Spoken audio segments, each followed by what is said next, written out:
Assalamualaikum warahmatullahi wabarakatuh. Kami dari kelompok 14 akan mempresentasikan materi dengan judul Perencanaan Proposal. Adapun yang akan kami jelaskan adalah pengertian proposal, ciri-ciri proposal, tujuan, jenis, serta patokan merencana pembuatan proposal. Sebelum menjelaskan materi yang saya sebutkan, saya akan mengenalkan anggota-anggota kelompok kami yang terdiri dari Delviana Habeahan, Gregorius Kendiswarna, dan saya sendiri, Firda Rafida. Untuk selanjutnya, saya akan menjelaskan pengertian dari proposal. Di dalam Kamus Besar Bahasa Inggris Indonesia The Contemporary English Indonesia Dictionary, arti kata proposal adalah usulan, rencana, perencanaan, lamaran, dan penawaran. Untuk keperluan pembahasan ini, arti yang dipakai adalah rencana dan perencanaan. Pengertian dari perencanaan itu sendiri adalah penentuan serangkaian tindakan untuk mencapai hasil tertentu yang diinginkan. Rumusan tersebut menghasilkan beberapa pengertian tentang proposal. Pada umumnya, proposal dapat diartikan sebagai rencana kerja untuk suatu kegiatan. Sebelum menggarap suatu proyek, tentu diperlukan susunan suatu rencana yang berisi strategi pelaksanaan pekerjaan dari awal sampai akhir. Rencana kerja tersebut disusun secara rinci dan mendetail, itu disebut proposal. Berdasarkan yang saya jabarkan sebelumnya, kini dapat didefinisikan bahwa proposal adalah rencana kerja yang disusun dan dibuat secara sistematis dan terinci untuk suatu kegiatan yang bersifat formal dan non-formal. Proposal adalah suatu penjabaran penelitian dan usulan kegiatan yang perlu adanya dukungan atau persetujuan dari pihak lain. Proposal adalah sebuah tulisan yang dibuat untuk menjabarkan atau menjelaskan sebuah tulisan kepada si pembaca agar mudah memahami sebuah proposal tersebut. Proposal merupakan suatu program kegiatan yang sifatnya sebagai usulan. Proposal merupakan usulan tertulis untuk melakukan suatu kegiatan yang ditujukan kepada pihak tertentu. Lalu selanjutnya ciri-ciri proposal. Adapun ciri-ciri proposal yaitu A. Proposal dibuat untuk meringkas kegiatan yang akan dilakukan. Lalu sebagai pemberitahuan pertama suatu kegiatan. Yang ketiga, berisikan tujuan-tujuan latar belakang acara. Dan yang terakhir, pastinya proposal itu berupa lembaran-lembaran pemberitahuan yang telah dijilid yang nantinya diserahkan kepada pemilik acara. Sebuah proposal dibuat berdasarkan sesuatu yang belum tersedia dan belum terjadi. Hal ini berbeda dengan tulisan lain yang dibuat berdasarkan sesuatu hal atau bahan yang sudah tersedia atau yang sudah jadi. Untuk itu, agar dapat meyakinkan penerimaan proposal, kemampuan pembuatan proposal dalam merencanakan dan memperkirakan sesuatu rencana sangat mutlak dibutuhkan dalam membuat proposal. Seseorang atau badan yang membuat sebuah proposal tentunya mempunyai tujuan dan maksud tertentu. Secara umum, tujuan penulisan sebuah proposal adalah sebagai berikut. Yang pertama, sebagai permohonan bantuan kepada pihak lain. Selanjutnya, penawaran suatu kegiatan yang berkaitan dengan pihak tertentu. Lalu, permohonan izin melakukan penelitian yang bersifat formal. Yang keempat, perencanaan sebuah pekerjaan yang bersifat formal. Yang kelima, permohonan bantuan dana kepada pihak lain. Yang keenam, sebagai masukan atau usulan tentang suatu permasalahan kepada pihak lain yang berkepentingan. Dari tujuan-tujuan penulisan proposal tersebut, akan menentukan juga jenis atau bentuk sebuah proposal yang akan dibuat. Karena bentuk sebuah proposal tergantung pada tujuan dan jenis kegiatan yang akan dilakukan. Tujuan dari pembuatan proposal adalah biasanya untuk menjabarkan penelitian yang sudah dilakukan, memperoleh bantuan dana, memperoleh dukungan atau sponsor, dan juga memperoleh perizinan. Untuk itu, menjabarkan atau menjelaskan sebuah tujuan proposal kepada si pembaca, individu atau perusahaan, sehingga mereka memperoleh pemahaman mengenai tujuan tersebut lebih mendetail. Diharapkan dari proposal tersebut dapat memberikan informasi yang sedetail mungkin kepada si pembaca, sehingga akhirnya memperoleh persamaan misi, visi, dan tujuan bersama. Secara umum, proposal dibedakan menjadi 3, yaitu proposal formal, semi-formal, dan non-formal. Proposal formal adalah proposal yang dalam penyusunannya memenuhi persyaratan formal. Bentuk proposal formal ini di dalamnya terdiri dari pendahuluan, bagian isi, dan bagian penutup. Biasanya proposal formal ini dibuat untuk suatu kepentingan yang formal juga. Sedangkan proposal semi-formal dan proposal non-formal merupakan proposal yang dalam pembuatannya tidak terlalu mengikuti konvensi atau persyaratan-persyaratan yang berlaku dalam naskah formal. Walaupun tidak terlalu formal, namun dalam proposal semi-formal dan proposal non-formal ini juga harus ada bagian-bagian proposal yang harus ada dalam sebuah proposal. Menurut Keraf 1998, halaman 303, macam-macam bidang yang bisa dijadikan sasaran dalam membuat proposal adalah yang pertama penelitian, yang kedua pengembangan, yang ketiga perencanaan, dan yang terakhir pemasaran. Proposal penelitian biasanya dibuat oleh seseorang atau lembaga-lembaga ilmiah seperti perguruan tinggi untuk perkembangan ilmu pengetahuan dan ditujukan oleh suatu badan dan dibiayai oleh badan tersebut. Banyak para pendidik, seperti dosen, guru, bahkan juga terkadang mahasiswa yang membuat proposal penelitian yang ditujukan untuk instansi-instansi pemerintahan untuk mendapatkan dana dari instansi tersebut guna mempelajari penelitiannya itu. Dalam membuat sebuah proposal penelitian harus sesuai dengan aturan yang berlaku pada instansi atau badan yang akan diberikan proposal tersebut. Tiap-tiap instansi tidak semuanya sama dalam mengatur proposal sebuah penelitian, karena proposal penelitian ini termasuk ke dalam bentuk proposal sebuah penelitian formal, maka dalam penyusunannya harus sesuai dengan konvensi yang berlaku. Namun, secara garis besar, isi proposal tersebut terdapat 3 bagian, yaitu pendahuluan, bagian isi, dan juga bagian penutup. Selain proposal penelitian,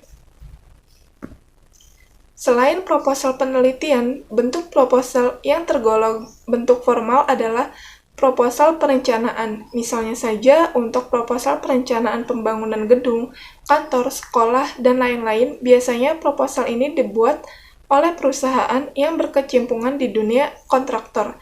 Perusahaan tersebut mengajukan penawaran kepada suatu lembaga, badan, atau instansi untuk mengerjakan pembangunan gedung atau kantor lembaga tersebut. Oleh karena itu, proposal perencanaan ini butuh konsep serta perencanaan yang matang untuk dapat meyakinkan bahwa rencana yang ditawarkan itu sangat menarik. Setiap individu dan organisasi perlu merencanakan kegiatan. Perencanaan akan menetapkan sasaran yang akan dicapai dan akan menentukan prosedur yang terbaik untuk mencapai sasaran tersebut. Selain itu, dalam perencanaan akan tambah sumber daya dan material beserta pendukung lain yang diperlukan. Berikut beberapa patokan utama dalam proses merencanakan sesuatu. Yang pertama ada kemampuan, yang kedua kondisi, yang ketiga tanggung jawab, yang keempat kerjasama, dan yang terakhir ada orientasi. Suatu rencana harus disesuaikan dengan kemampuan yang ada, terutama kemampuan manusia pendukungnya, fasilitas yang tersedia, dan kemampuan keuangan untuk pembiayaan kegiatan yang akan dilaksanakan. Perencanaan yang tidak diperhitungkan dengan cermat, kemampuan tersebut tidak dapat membuahkan tujuan secara maksimal. Perencanaan yang paling salah adalah perencanaan yang didasarkan pada angan-anganmu yang penuh dengan ketidakpastian. Ada kondisi. Pembuatan suatu rencana harus memperhitungkan kondisi objektif dalam politik, ekonomi, sosial, dan budaya di masyarakat dan lingkungan, dimanapun kegiatan akan dilaksanakan. Kondisi dan situasi masyarakat dan lingkungan sangat menentukan berhasil tidaknya suatu rencana. Karena kondisi objektif di masyarakat seringkali sangat peka. Jika tidak berhati-hati, maka akan ada pihak yang tersinggung atau menentang. Slide ke-9 ada tanggung jawab. Unsur tanggung jawab harus mendasari setiap perencanaan.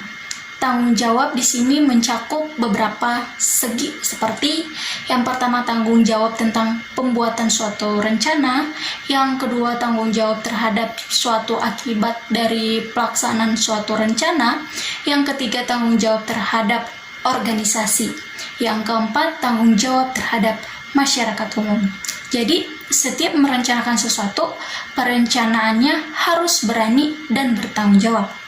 Slide ke-10 ada kerjasama. Berkaitan dengan faktor tersebut, di dalam sebuah perencanaan harus tergambar adanya kerjasama yang baik antara orang-orang yang menduduki berbagai posisi dalam kegiatan yang akan dilaksanakan. Selain kerjasama antar personal yang bersifat internal, seringkali juga diperlukan kerjasama yang bersifat eksternal. Misalnya kerjasama dengan instansi yang terkait dan dengan masyarakat umum di tempat pelaksanaan kegiatan. Semua itu harus dipolakan secara jelas dan pasuk dalam suatu rencana. Slide ke-11 ada orientasi. Suatu rencana harus diarahkan kepada suatu yang direkayasa dan diharapkan akan terjadi. Dengan demikian, penyusunan rencana harus berorientasi ke masa depan atau masa yang akan datang. Ke-12 ada teknik penyusunan proposal. Ada beberapa teknik dalam penyusunan proposal, yaitu yang pertama, pembuatan atau penyusunan proposal harus baik dilakukan dengan orang atau beberapa yang sudah terbiasa membuat sebuah proposal, atau bisa dikatakan orang yang ahli di dalam menyusun proposal dan berkaitan dengan kegiatan bidang atau pekerjaan yang akan dilakukan. Hal ini dilakukan karena dalam membuat sebuah proposal, apalagi yang bersifat formal, benar-benar dituntut ketelitian, keseriusan, serta wawasan yang luas dari pembuat proposal tersebut. Yang kedua, tentukan tema dan tujuan proposal yang akan dibuat. Yang ketiga, persiapkan bahan-bahan serta informasi sebanyak mungkin yang berkaitan dengan kegiatan tersebut. Bahan dan informasi tersebut sangat diperlukan dalam merumuskan proposal yang akan dibuat.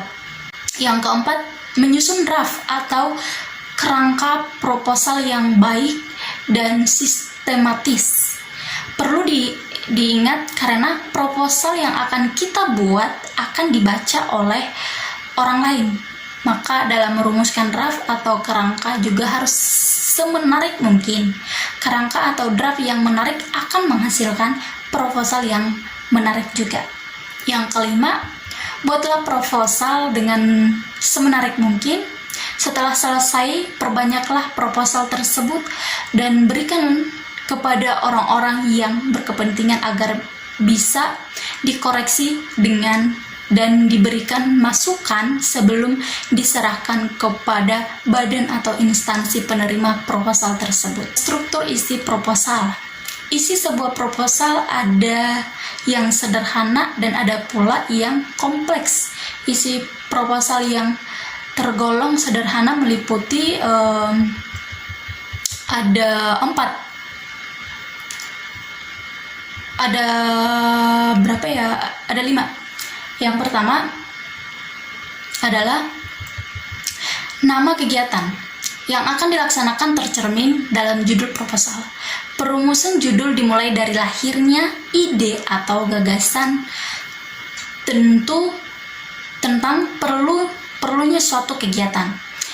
Ide atau gagasan dapat muncul dari suatu teori, konsep pemikiran, gejala tertentu, atau dari persepsi individu. Dari ide yang muncul dapat diformulasikan satu permasalahan dalam beberapa kata atau kalimat pendek untuk mengambil intinya. Inti permasalahan itu yang akan menjadi sebuah proposal. Yang kedua, dasar pemikiran dalam proposal berisi pokok-pokok pemikiran dan alasan perlunya melaksanakan kegiatan tertentu.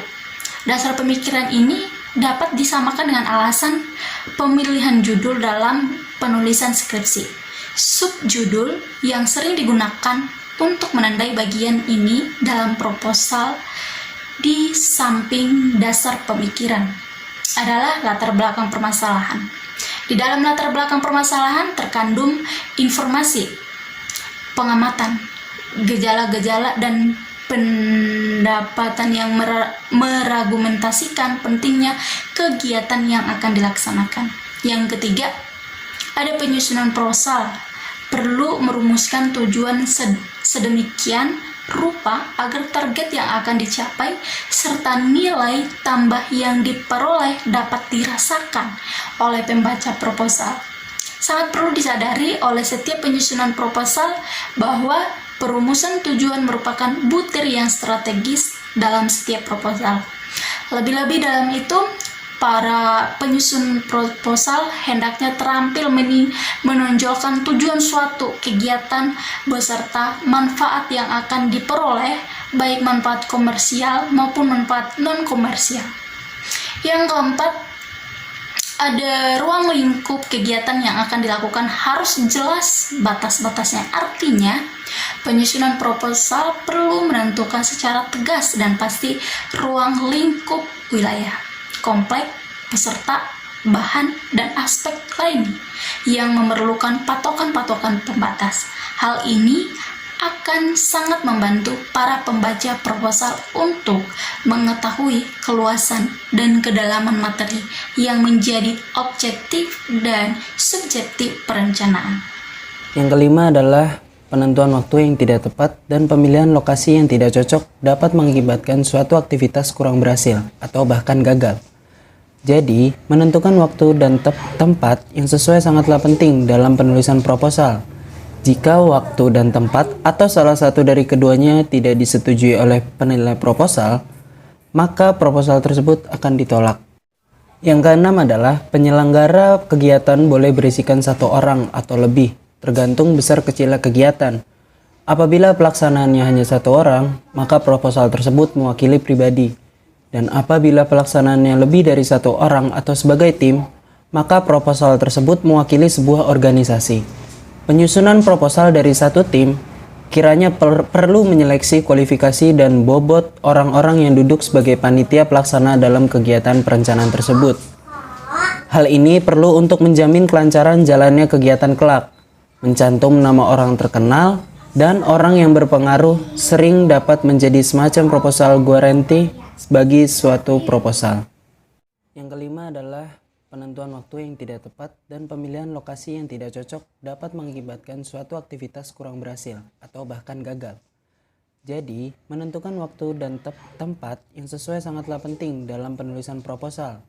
Jika waktu dan tempat atau salah satu dari keduanya tidak disetujui oleh penilai proposal, maka proposal tersebut akan ditolak. Yang keenam adalah penyelenggara kegiatan boleh berisikan satu orang atau lebih, tergantung besar kecilnya kegiatan. Apabila pelaksanaannya hanya satu orang, maka proposal tersebut mewakili pribadi.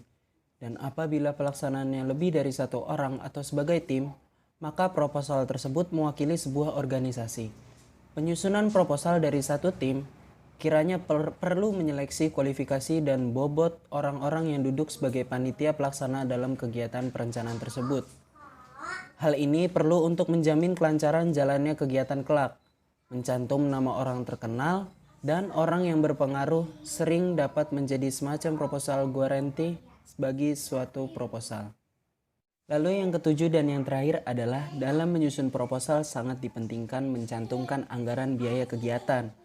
Anggaran yang terlalu kecil pasti akan mempersulit pencapaian tujuan. Sebaliknya, anggaran biaya yang terlalu besar dapat pula menjadi penghambat untuk diterimanya sebuah proposal oleh penyandang dana.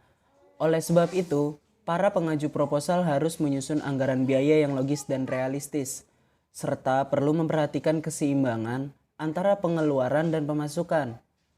Untuk proposal yang bertujuan komersial, penyusunan proposal perlu membuat estimasi besarnya keuntungan yang akan diperoleh. Jika estimasi itu masuk akal, maka para penyandang dana atau pengambil keputusan kemungkinan besar akan menyetujui proposal yang diajukan. Berikut adalah salah satu contoh proposal yang termasuk ke dalam jenis proposal perencanaan, karena proposal tersebut berisikan merencanakan sebuah pembangunan perusahaan penerbitan. Dalam proposal ini, pembuat proposal ingin mencari dana untuk pembangunan tersebut. Dan jika ditelaah struktur isi proposal, dalam proposal ini hanya terdapat dasar pemikiran, tujuan, pemasaran produk, dan anggaran yang diperlukan atau pemodalan. Yang pertama, ada dasar pemikiran. Seperti yang sudah dijelaskan bahwa dasar pemikiran itu berisi pokok-pokok pemikiran dan alasan perlunya mendirikan perusahaan penerbit. Bisa kalian lihat, tulisan yang ditebalkan tersebut merupakan latar belakang permasalahan sehingga pembuat proposal ingin mendirikan perusahaan tersebut. Lalu yang kedua ada tujuan.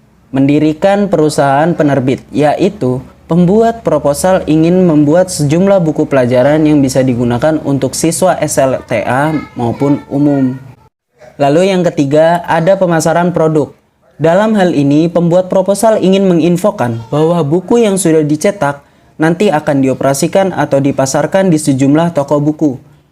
Untuk hal ini, pembuat proposal harus jelas dalam perencanaan untuk pemasaran produk agar donatur merasa yakin usaha yang dilakukan oleh pembuat proposal dapat membuahkan hasil atau bisa dibilang balik modal.